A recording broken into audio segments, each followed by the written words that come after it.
In the city of Dolmak-Yar, Lord Harondus Einfasen begins consolidating power by dismissing the Revolutionary Guard, while Hallandil Fang oversees rehearsals for a new play at his theatre, The Hallowed Round.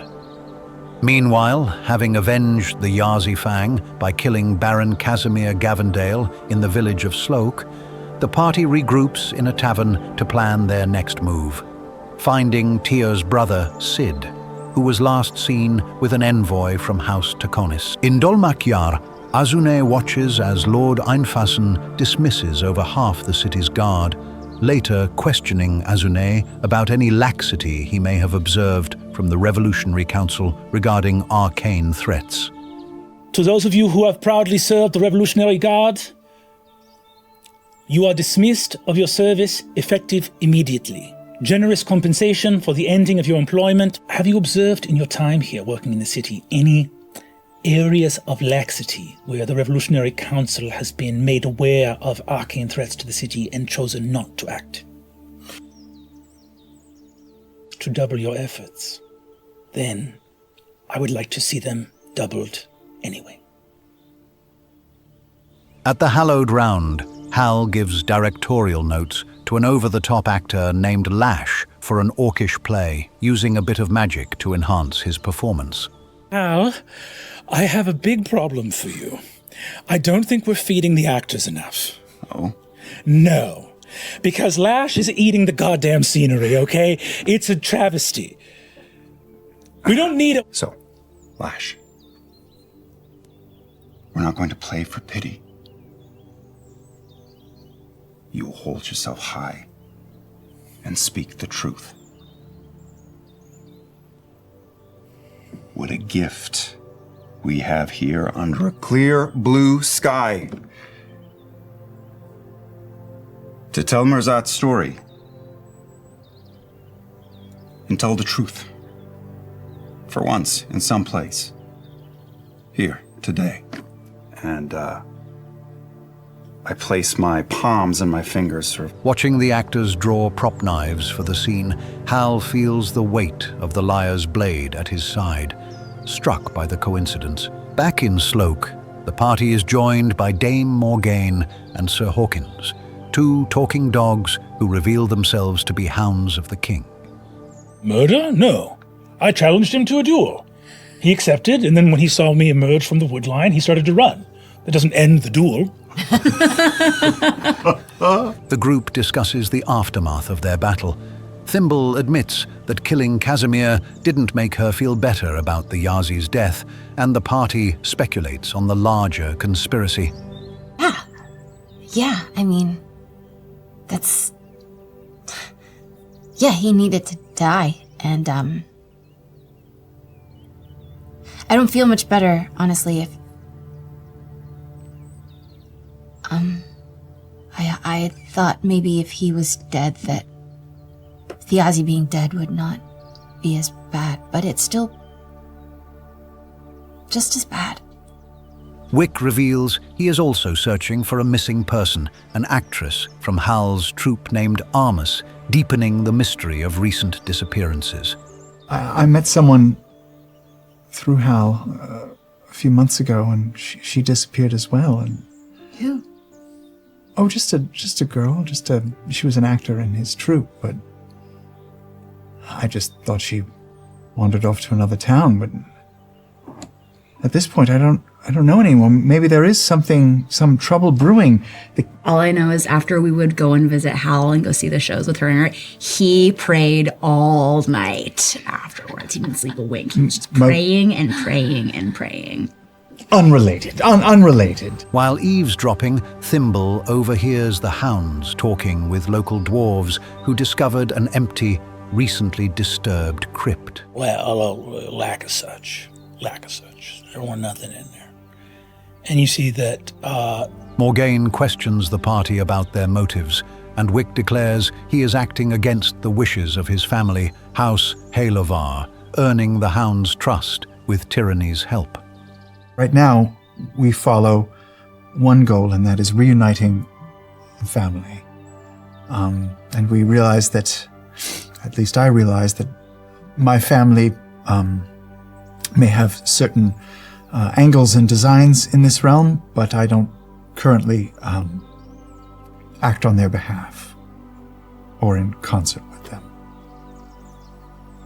The hounds explain that House Taconis, a priestly house of shadow and death, has been secretly excavating something from the lands of Timony. Now, I suspect that they came into possession of this little barony to hollow something out of the ground and make their way north with it.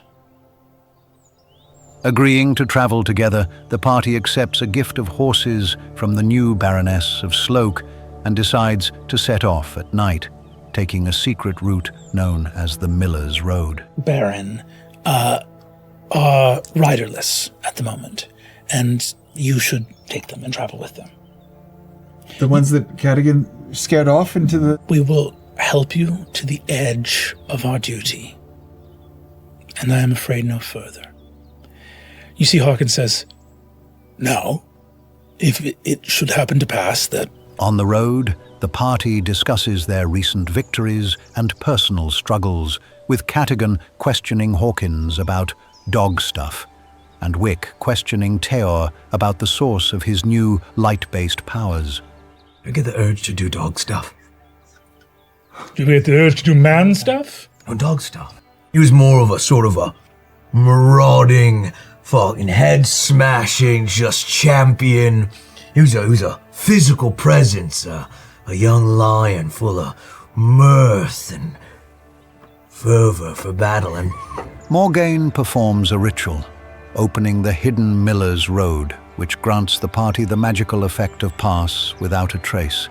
Their journey is interrupted by a group of small fey warriors called the Black Rabbits, riding actual black rabbits. Says, and let your great wolf have its first bite. It'll be his last for certain. After Thimble offers them a home in a garden, their leader, Clorny, reveals their true nature by swapping his thorny head for a flowery one, transforming from a mischievous Grig to a helpful kettle hob. Fine. And pulls his head off. Boonk.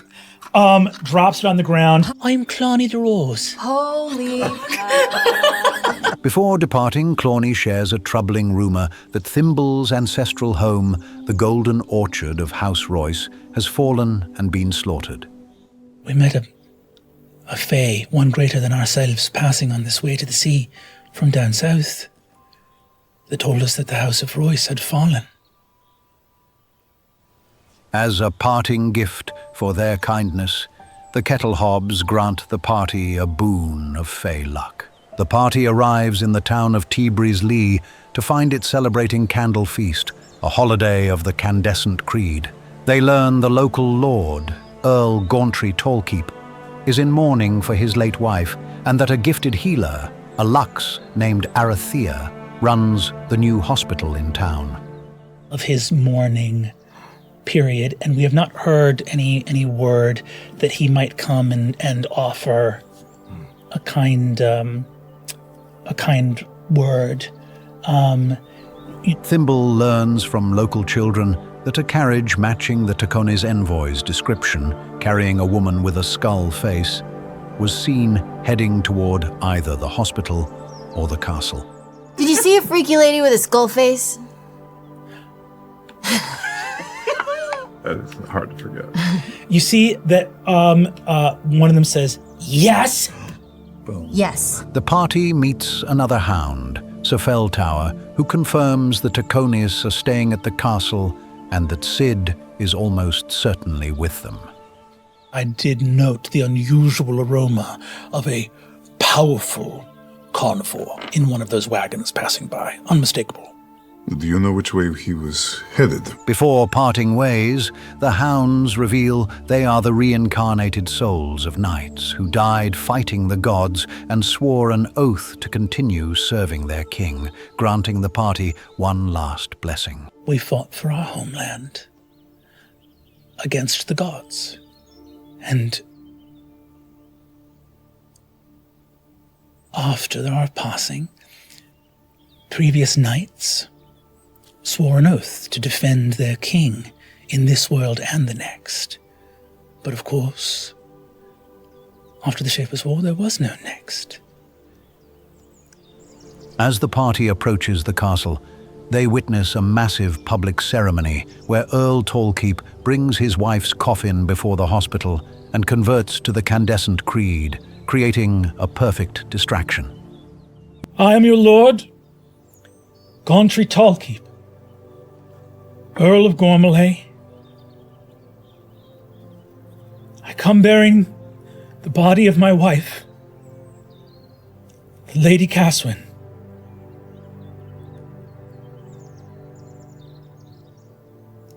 She is gone.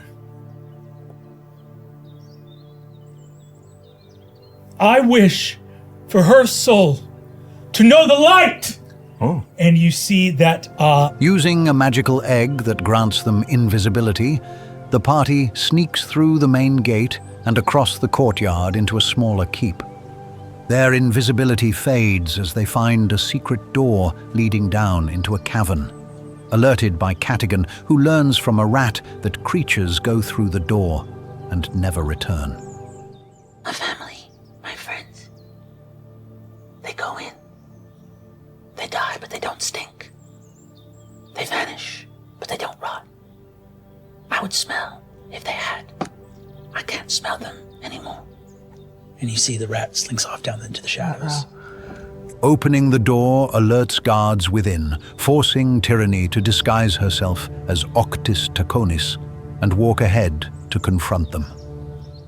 Hello, it's me, Octis Taconis. I've lost my fox, and I walk ahead. She is met by a knight of House Ceramai, who sees through her disguise and commands a basilisk-like creature to attack, causing her to begin turning to stone. If you were Octis Taconis, you'd already be dead. Having successfully infiltrated Castle Delaunay, the party now finds themselves trapped in a hidden cavern, facing more guards than they can count. With Tyranny being petrified and their cover blown, they must fight their way out and find Sid before the Taconis convoy leaves town for good.